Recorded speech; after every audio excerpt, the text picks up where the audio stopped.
मोहतरम नाज़रीन इकराम, अस्सलाम वालेकुम वरहमतुल्लाहि वबरकातुहू। हम हाजिर हैं आपके सामने गशमीरा यूट्यूब चैनल पर एक मसले को लेकर के जो नमाज के ताल्लुक़ से मसला रखता है, और इंशाअल्लाह उम्मीद करते हैं कि अगर आपने मुकम्मल वीडियो को देखा तो आपको बहुत कुछ सीखने को मिलेगा।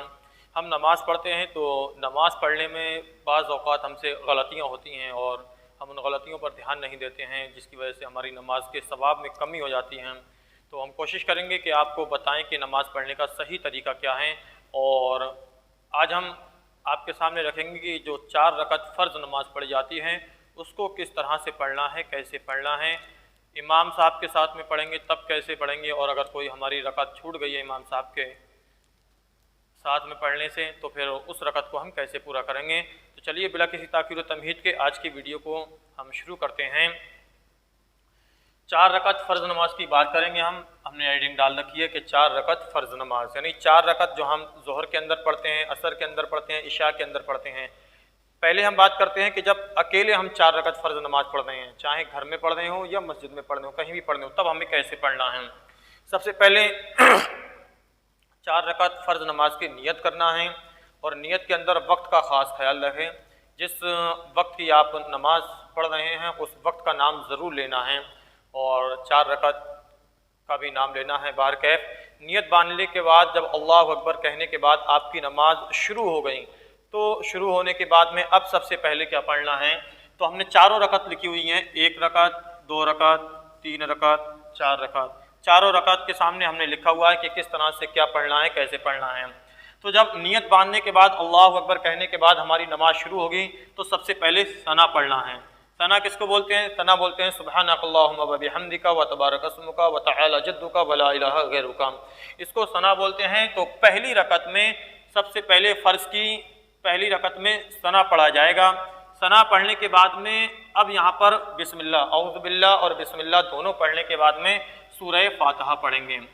सूरह फातिहा अलहम्दु शरीफ को कहते हैं। अलहम्दु शरीफ से लेकर के वलद्दालीन आमीन तलक सूरह फातिहा पढ़ेंगे। सूरह फातिहा के बाद में क़िरात सूरत, यानी एक सूरत को पढ़ेंगे। सूरत को जब पढ़ेंगे तो कौन सी सूरत पढ़ेंगे, कैसे पढ़ेंगे, कितनी पढ़ेंगे, इस बारे में ज़रूरी तफसील से बात करते हैं।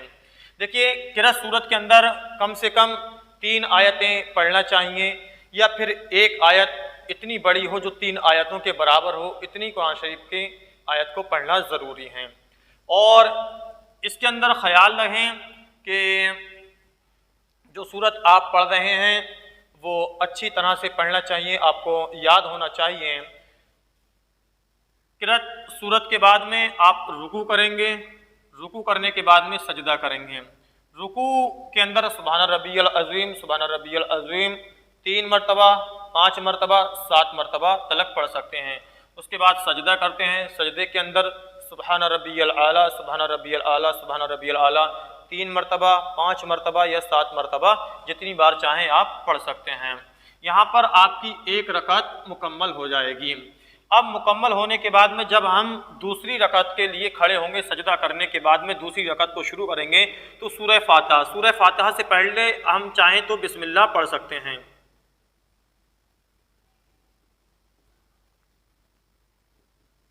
बिस्मिल्लाह पढ़ करके इस रकत को शुरू करेंगे, और शुरू करने के बाद सूरह फातिहा पढ़ेंगे।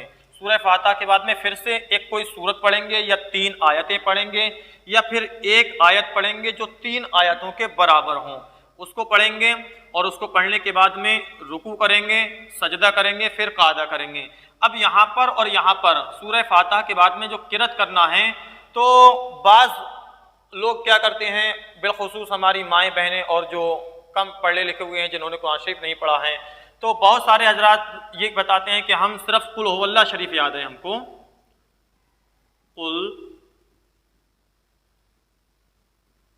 हुवल्लाह शरीफ याद है।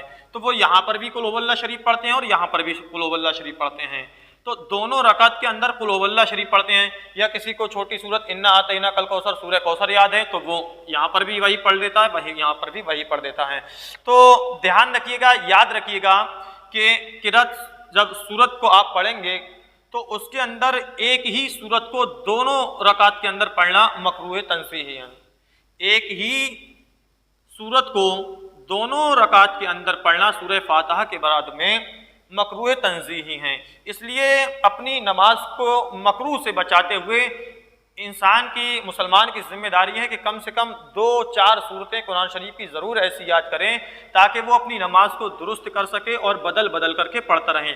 اگر دونوں میں قل هو اللہ پڑھا تو نماز ہو جائے گی، کوئی ایک صورت دونوں رکعت میں پڑھ دی، یہاں پر بھی وہی پڑھی اور یہاں پر بھی دوسری رکعت میں بھی وہی صورت کو پڑھا تو نماز ہو جائے گی، لیکن ایک ہی رکعت کو ایک ہی صورت کو دونوں رکعت میں پڑھنا مکروہ تنزیہی قرار دیا گیا ہے۔ لہذا کوشش یہ کریں کہ آپ 2 صورتیں یا 4 صورتیں آپ کو قرآن شریف کی یاد ہونا چاہیے۔ پھر اس کے اندر یہ بھی خاص خیال کوشش کی جائے اس بات کی کہ پہلی رکعت میں بڑی صورت پڑھیں، پہلی رکعت میں بڑی صورت، دوسری رکعت میں جب یہاں پر کریں گے سورہ فاتحہ کی قرات کریں گے دوسری رکعت میں تو یہاں پر پہلے بڑی پڑھیں، یہاں پر چھوٹی پڑھیں، اس بات کا خاص خیال رکھنے کی کوشش کریں۔ اگر پہلے چھوٹی پڑھ دی بعد میں بڑی، ہمارے نزدیک نماز تو ہو جائے گی لیکن بہتر طریقہ یہ ہے کہ پہلی رکعت میں بڑی صورت پڑھی جائے، دوسری رکعت میں چھوٹی صورت پڑھی جائے۔ اس کے بعد میں رکوع کریں گے، رکوع بتا دیا کہ کیا پڑھنا ہے، سجدہ کریں گے بتا دیا، اس کے اوپر ہم بعد میں ویڈیو بنائیں گے کہ رکوع میں کتنا جھکنا چاہیے، سجدے میں کیا کیا چیزیں زمین پر لگنا چاہیے، سجدہ کرتے ہوئے پہلے کیا زمین پر لگے گا، سجدہ کر کے اٹھتے ہوئے پہلے زمین سے کیا اٹھایا جائے گا، اس کے بارے میں انشاءاللہ تعالی ہم بعد میں ویڈیو بنائیں گے رکوع اور سجدہ کیسے کرنا چاہیے۔ اب بات آتی ہے قاعدہ۔ قاعدہ بولتے ہیں کہ جب دوسری رکعت میں ہم سجدے کے بعد میں بیٹھتے ہیں تو اس کو قاعدہ بولتے ہیں۔ تو قاعدے کے اندر کیا کرنا ہے، جب 4 رکعت آپ فرض نماز پڑھ رہے ہیں تو جب دوسری رکعت میں سجدے کے بعد میں بیٹھیں گے آپ تو بیٹھنے میں آپ کو التحیات پڑھنا ہے۔ التحیات پڑھنے کے بعد میں فوراً کھڑے ہو جانا ہے۔ اگر التحیات پڑھنے کے بعد میں آپ نے درود شریف کو شروع کر دیا، درود شریف پڑھنے لگے اور اس کو شروع کر دیا اور اللہم صلی علی محمد وعلی آل محمد یہاں تک پہنچ گئے وعلی آل محمد، تو پھر کیا ہے، آپ کو سجدہ سہو کرنا پڑے گا، سجدہ سہو کرنا پڑے گا۔ دوسرے قاعدے کے اندر واجب ہے کہ آپ التحیات پڑھ کے بالفور ایک دم کھڑے ہو جائیں۔ اگر آپ نے درود شریف کو شروع کر دیا اور درود شریف کو پڑھ دیا اتنا وعلی آل محمد تلک، تو پھر آپ کو اوپر کیا ہے، سجدہ سہو واجب ہو جائے گا۔ لہذا جب نماز پڑھنا ہے تو یاد رکھیں کہ دوسری رکعت میں جب بیٹھیں گے تو صرف التحیات پڑھنا ہے اور التحیات پڑھ کے پھر سیدھے تیسری رکعت کے لیے کھڑے ہو جانا ہے۔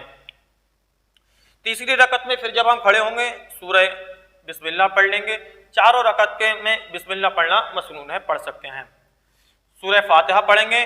سورہ فاتحہ کے بعد اب یہاں پر کوئی سورت نہیں پڑھنا ہے، کوئی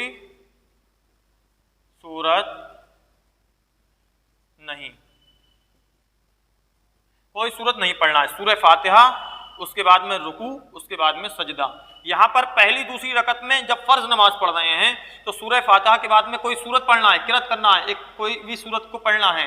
لیکن جب تیسری رکعت میں جائیں گے تو تیسری رکعت میں سورہ فاتحہ کے بعد میں کوئی سورت نہیں پڑھنا ہے، رکوع کریں گے، سجدہ کریں گے، سجدے کرنے کے بعد میں پھر ہم چوتھی رکعت پر پہنچ جائیں گے۔ اب جب چوتھی رکعت پہ پہنچیں گے پھر سے بسم اللہ کر کے اس رکعت کو شروع کریں گے اور شروع کرنے کے بعد میں سورہ فاتحہ پڑھیں گے۔ سورہ فاتحہ کے بعد میں جس طرح سے یہاں کوئی سورت نہیں پڑھی تھی یہاں بھی کوئی سورت نہیں پڑھی جائے گی۔ سورہ فاتحہ پڑھنے کے بعد میں رکوع کریں گے، رکوع کرنے کے بعد میں سجدہ کریں گے، سجدہ کرنے کے بعد قاعدہ کریں گے۔ جس طرح سے یہاں دوسری رکعت میں قاعدہ کیا تھا اب یہاں چوتھی رکعت میں قاعدہ یعنی بیٹھیں گے سجدہ کرنے کے بعد میں۔ اب جب یہاں پر بیٹھیں گے تو دوسری رکعت میں صرف التحیات پڑھی جاتی ہے، صرف التحیات پڑھی جاتی ہیں، لیکن جب یہاں چوتھی رکعت میں بیٹھیں گے تو سورہ بیٹھنے کے بعد میں التحیات کے بعد میں کیا ہے، یہاں پر درود شریف بھی پڑھنا ہے، اللہم صلی علی محمد وعلی آل محمد کما صلیت علی ابراہیم وعلی آل ابراہیم انک حمید مجید۔ اس کے بعد میں اللہم بارک ملا کر کے پڑھنا ہے۔ التحیات کے بعد میں درود شریف پڑھنا ہے اور درود شریف کے بعد میں کوئی دعا، اللہم ربنا آتنا فی الدنیا حسنۃ وفی الآخرۃ حسنۃ وقنا عذاب النار، یہ دعا پڑھ سکتے ہیں، یا اللہم رب اجعلنی مقیم الصلاۃ۔ یہ دعائیں معصورہ یعنی وہ دعائیں جو رسول اللہ صلی اللہ علیہ وسلم سے ثابت ہیں، جو آپ نے پڑھی ہیں، ان میں سے کوئی بھی دعا آپ یہاں پر پڑھ سکتے ہیں۔ اور دعا پڑھنے کے بعد میں پھر آپ سلام کریں گے۔ جب داہنی طرف سلام کریں گے تو دل میں آپ کے یہ خیال رہنا چاہیے، یہ نیت رہنا چاہیے کہ آپ کے کاندھوں پر جو فرشتے بیٹھے ہوئے ہیں اور جو آپ کی داہنی طرف لگے ہوئے لوگ ہیں जमात के अंदर तो आप उनको सलाम कर रहे हैं, और जब बाईं तरफ आप सलाम फेरेंगे तो ये ख्याल रखेंगे कि अगर तन्हा हैं तो जो आपके कानों पर फरिश्ते बैठे हुए हैं उनके ऊपर आप सलामती भेज रहे हैं, और अगर जमात में हैं तो जो दाहिनी तरफ हैं और जो बाईं तरफ हैं, जब दाहिनी तरफ सलाम करेंगे तो उनके ऊपर सलामती भेज रहे हैं, और जो बाईं तरफ हैं उन बाईं तरफ सलाम फेरते हुए उनकी तरफ सलामती भेज रहे हैं। तो इस तरह से ये 4 रकत फ़र्ज़ नमाज मुकम्मल हो जाएगी। उम्मीद करते हैं इंशाअल्लाह ताला आपने इसके अंदर बहुत कुछ सीखा होगा। इसके बाद में अभी हम वीडियो के आखिर में आपको यहाँ पर एक सूरत लिख करके देते हैं कि आप हर वीडियो के साथ में कोशिश करेंगे कि जब भी नमाज की वीडियो बनाएंगे एक सूरत लिख करके दें, ताकि आप उसका स्क्रीनशॉट लेकर के उसको दिन में 10 मरतबा या 5 मरतबा पढ़ेंगे तो आपको वो सूरत याद हो जाएगी। अब इंशाल्लाह ये वीडियो मुकम्मल होती है, मैं सूरत को लिख रहा हूँ, लिहाजा आपसे गुजारिश है कि अगर इसमें कोई सवाल आपका रह गया हो, कहीं पर कोई परेशानी, तो आप कमेंट बॉक्स में लिखिएगा, इंशाल्लाह ताला हम उसका जवाब देंगे, और अगर कोई बड़ी बात रहती है, छूट जाती है हमसे, तो हम उसके ऊपर पूरी वीडियो मुकम्मल बनाएंगे। और अगर उलमा हज़रात देखते हो कोई गलती इसके अंदर देखें तो वो ज़रूर आगाह फरमाएं। अल्लाह ताला से दुआ करते हैं कि परवरदिगार आलम हमसे इसमें जो भी गलती हो गई उसे माफ़ फरमाए। मैं भी इसमें आपको सूरत लिख करके दूँगा।